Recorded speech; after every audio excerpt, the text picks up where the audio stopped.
அனைவருக்கும் வணக்கம். இந்த பதிவில் வாஸ்து பற்றி ஒரு சிறு குறிப்பை காணலாம். உங்கள் வீட்டின் அமைப்பு இப்படி இருந்தால் நீங்கள் கடனிலேதான் இருப்பீர்கள்.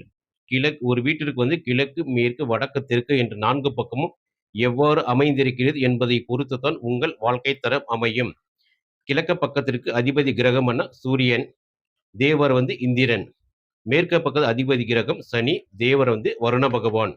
வடக்கு பக்கத்திற்கு அதிபதி புதன், தேவரன் குபேரன். தெற்கு தெற்கு பக்கத்துக்கு அதிபதி செவ்வாய், அதே போல தேவர் யமன். ஆகையால் இந்த 4 திசைகளும் ஒருவருக்கு சரியாக அமையாவிட்டால் வீட்டில் தரித்திரம், பண கஷ்டம், சண்டை சச்சரவுகள் இருந்து கொண்டே இருக்கும். இந்த 4 திசைகளும் எவ்வாறு அமைய வேண்டும் என்பதை இப்பதிவில் காணலாம். கிழக்கு திசை மேற்கு திசையை விட காலியிடம் அதிகமாக இருக்க வேண்டும். அதே போல வடக்கு திசை தெற்கு திசையை விட காலியிடம் அதிகமாக இருக்க வேண்டும். இப்படி ஒருவருக்கு வீடு அமைந்தால் கண்டிப்பாக அவர்கள் செல்வ செழிப்புடன் வாழ்வார்கள்.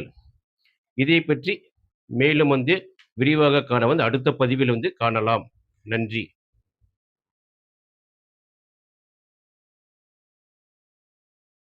அனைவருக்கும் வணக்கம். இந்த பதிவில் வாஸ்து பற்றி ஒரு சிறு குறிப்பை காணலாம். உங்கள் வீட்டின் அமைப்பு இப்படி இருந்தால் நீங்கள் கடனிலேதான் இருப்பீர்கள். ஒரு வீட்டிற்கு கிழக்கு, மேற்கு, வடக்கு, தெற்கு என்று 4 பக்கமும் எவ்வாறு அமைந்திருக்கிறது என்பதை பொறுத்துதான் உங்கள் வாழ்க்கை தரம் அமையும். கிழக்கு பக்கத்திற்கு அதிபதி கிரகம்னா சூரியன், தேவர் இந்திரன். மேற்கு பக்கத்து அதிபதி கிரகம் சனி, தேவர் வருண பகவான். வடக்கு பக்கத்திற்கு அதிபதி புதன், தேவரன் குபேரன்.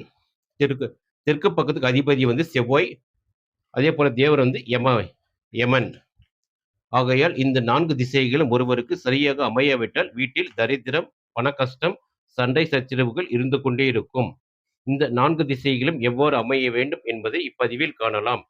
கிழக்கு திசை மேற்கு திசையை விட காலியிடம் அதிகமாக இருக்க வேண்டும். அதே போல வடக்கு திசை தெற்கு திசையை விட காலியிடம் அதிகமாக இருக்க வேண்டும்.